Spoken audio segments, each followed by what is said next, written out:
Por isso, daí se fala em milhões de desempregados. Tem até mais do que isso. O IBGE está errado, tem muito mais do que isso. Agora, em parte, essa população não tem como ter emprego porque o mundo evoluiu. Não estão habilitados a enfrentar um novo mercado de trabalho, a indústria de 4G. Como é que você vai empregar esse pessoal? Tenho pena? Tenho. Faço o que for possível, mas não posso fazer milagre. Não posso obrigar ninguém a empregar ninguém. E eu digo para todo mundo, não é fácil a vida ser patrão no Brasil. Tá? Empregado também não é fácil. O salário é muito para quem paga, pouco para quem recebe. A garotada está aí se informando, bota um papel na parede, em parte, que não serve para nada.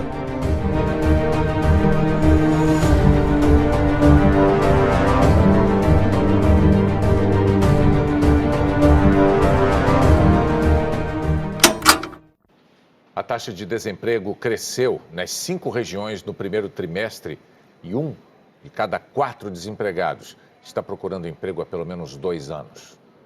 Emprego. Tem empresa assinando carteira de trabalho. Quando a notícia corre, em qualquer lugar do país a imagem é essa. No mapa das regiões, o Nordeste teve o maior índice de desemprego do país nos 3 primeiros meses deste ano, mais de 15% contra 12,7% da média nacional. Mas claro, esse não é um problema exclusivo do Nordeste. Segundo o IBGE, o desemprego aumentou nas 5 regiões, mas principalmente no Centro-Oeste e no Norte. Agora, quando a gente concentra o olhar nos estados, o Amapá tem a maior média, mais de 20%. Depois vem a Bahia, o Acre e o Maranhão. O Rio de Janeiro está em 9º lugar na taxa de desemprego. São Paulo tem a 13ª maior taxa, ainda acima da média nacional.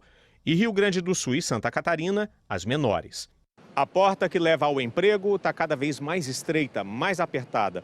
Olha esse dado aqui, mais de 5 milhões de brasileiros estão procurando trabalho há mais de um ano. Isso representa quase 40% do total de desempregados. Agora, se a gente ampliar esse prazo para 2 anos ou mais, aí são 3 milhões e 300 mil pessoas. Esse segundo grupo cresceu bastante agora no primeiro trimestre em relação ao mesmo período do ano passado. Dado o contexto de fraqueza da atividade econômica, as pessoas às vezes se veem obrigadas a trabalhar em condições piores, tá trabalhando numa área em que é menos profissionalizada, é menos produtiva, então isso é ruim tanto para a vida das pessoas e como para a produtividade do nível da economia em geral.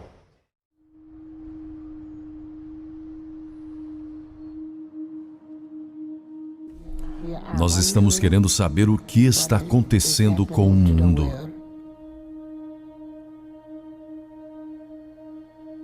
Tudo está mudando. A própria ideia do ser humano como algo natural é um conceito que realmente vai mudar. Nossos corpos serão tão high-tech que não seremos capazes de realmente distinguir entre o que é natural e o que é artificial.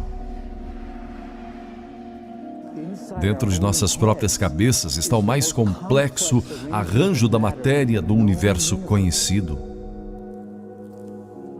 Você pode se perguntar, podemos chegar a ser super-humanos?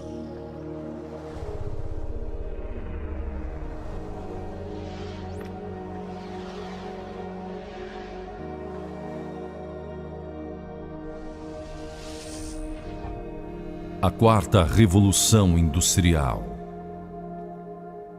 A revolução industrial original foi impulsionada pela descoberta de que você poderia usar os motores a vapor para fazer todos os tipos de coisas interessantes.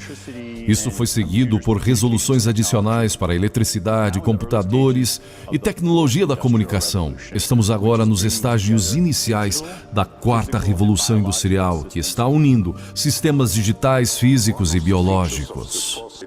Algo sobre a quarta revolução industrial é que isso não muda o que estamos fazendo, mas nos muda. Com a capacidade de visualizar a atividade cerebral através de um dispositivo EEG, que nos dá acesso a nós mesmos de uma maneira que nunca antes imaginamos. Ele abre a caixa preta que é o cérebro e permite-nos realmente ser capaz de perceber uma identidade que seja uma mera aspiração. Existe agora uma base científica para os efeitos referente à atenção plena do genoma sobre o envelhecimento biológico, e quando a mente humana se conhece, então você obtém o potencial para um novo renascimento que reestrutura-se em termos da nossa relação com a vida, a nossa relação com o planeta, a nossa relação com o trabalho. Precisamos de um modelo econômico diferente, e por isso eu não quero dizer o capitalismo versus comunismo. O que eu estou falando é uma mudança no sistema ao longo das linhas das duas grandes alterações que ocorreram no século XX. A escola keynesiana estava com um maior foco em saúde e educação, e ao papel do governo trabalhando com as empresas. E então uma reação contra, no final do século, o neoliberalismo, cujo foco estava na liberdade de comércio e livre mercado, e não a participação do Estado no caminho. Precisamos de uma mudança para um novo sistema que nos permitirá satisfazer as necessidades básicas de cada ser humano no planeta, tendo como objetivo fundamental não o crescimento por si só, mas na maximização do bem-estar humano. E a história nos diz que uma mudança de valor é desencadeada pela criação de uma nova história sobre como queremos viver. Eu vejo a economia circular como algo que se encaixa em estreita colaboração com a meta da humanidade para ser inovadora, criativa e sempre progredir. Podemos usar o rastreamento de ativos, podemos usar a impressão 3D para permitir que esse modelo econômico de materiais e alimentação volte à economia e realmente desdobrar o crescimento. A razão pela qual nós vivemos em cidades é diferente hoje do que era há 10 mil anos. Mesmo que tenhamos redes nos conectando, ainda queremos ter lugares onde nos encontramos pessoalmente. Isso significa que os locais onde trabalhamos e vivemos estão muito próximos entre si. Uma cidade onde não precisamos ter grandes cadeias de abastecimento para produzir coisas, onde muitas coisas podem ser de origem local, graças à impressão 3D e robótica.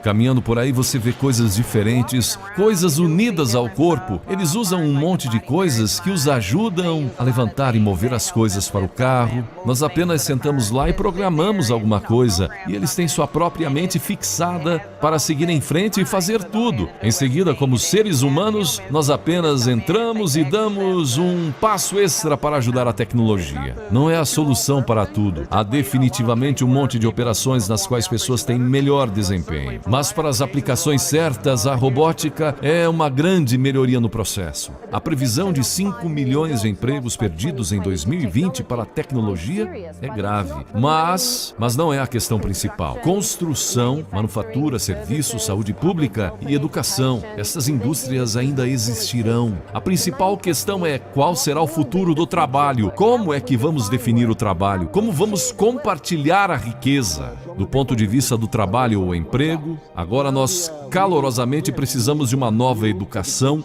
ou uma nova formação. A quarta revolução industrial tem a capacidade de fazer as desigualdades ficarem visíveis e torná-las menos aceitáveis no futuro. E espero que para reunir e angariar apoio político também, para tomar a decisão necessária para reduzir a lacuna. Os seres humanos sempre usaram ferramentas, mas por causa dos recentes avanços da tecnologia, estamos começando a ter máquinas que podem nos fazer maiores de maneiras interessantes. Uma vez que podemos acessar os pensamentos das pessoas, temos de criar um espaço que permita às pessoas pensar livremente, pensar pensamentos divergentes e criativos. E em uma sociedade onde as pessoas temem ter esses pensamentos, a probabilidade de ser capaz de desfrutar do progresso é significativamente diminuída. Precisamos assumir responsabilidade em todos os níveis da sociedade, do individual e do pessoal, ao institucional, ao global, para se adaptar a esses desafios e mudanças tecnológicas que estão redefinindo o que significa ser humano. O que significa trabalhar, o que significa ser completamente incorporado neste mundo. As pessoas sempre me perguntam se sou otimista ou pessimista. A tecnologia existe, mas como entrar e implementá-la na escala que precisamos? E há um preço que as pessoas podem pagar. Embora tenhamos problemas cotidianos que temos de resolver, temos de encontrar um caminho de lançar as bases para as inovações de amanhã.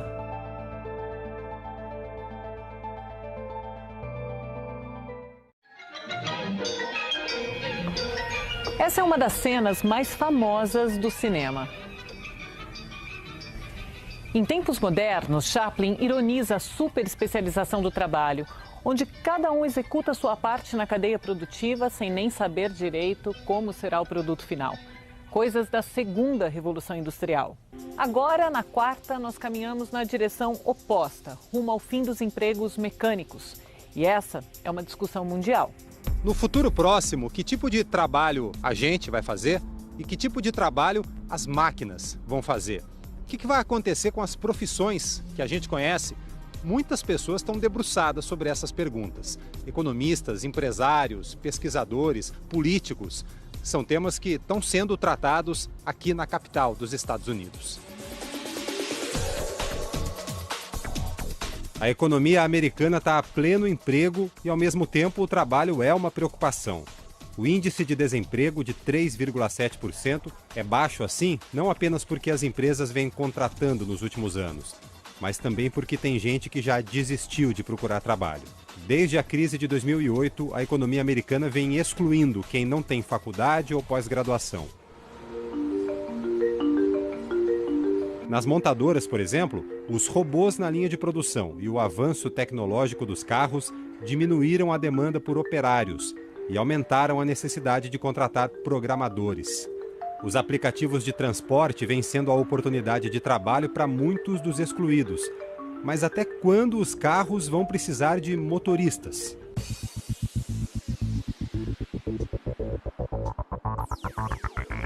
O carro autônomo parece levar para um caminho sem volta.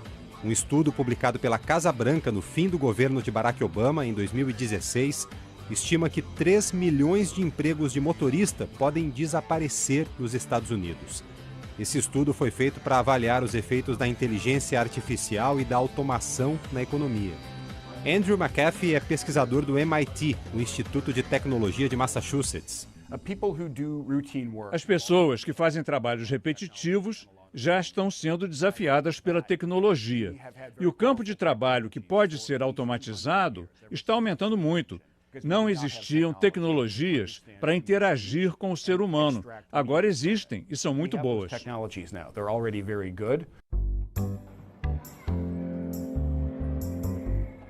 Já tem tecnologia que leva nome de ser humano. Rosie é um robô que faz a segurança num centro comercial da capital Washington. Agora, parece que o robô não intimida ninguém, né? As pessoas tratam quase que como um brinquedo. Zoltan não ficou muito confortável, não. O robô parece amigável, mas eu não sei como ele decide o que fazer.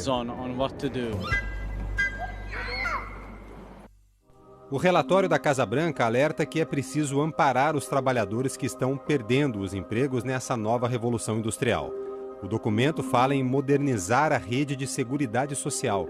Um dos programas em estudo no país é a Renda Básica Universal, uma ajuda para garantir que as famílias sem trabalho tenham o mínimo. Desenvolver a indústria 4.0 é só o começo de uma transformação maior, que vai mexer com a vida das cidades, que serão smart cities, cidades conectadas. O que a gente viu até agora mostra que essa não é uma história de ficção científica, nem se passa em uma galáxia muito, muito distante. Está acontecendo aqui e agora.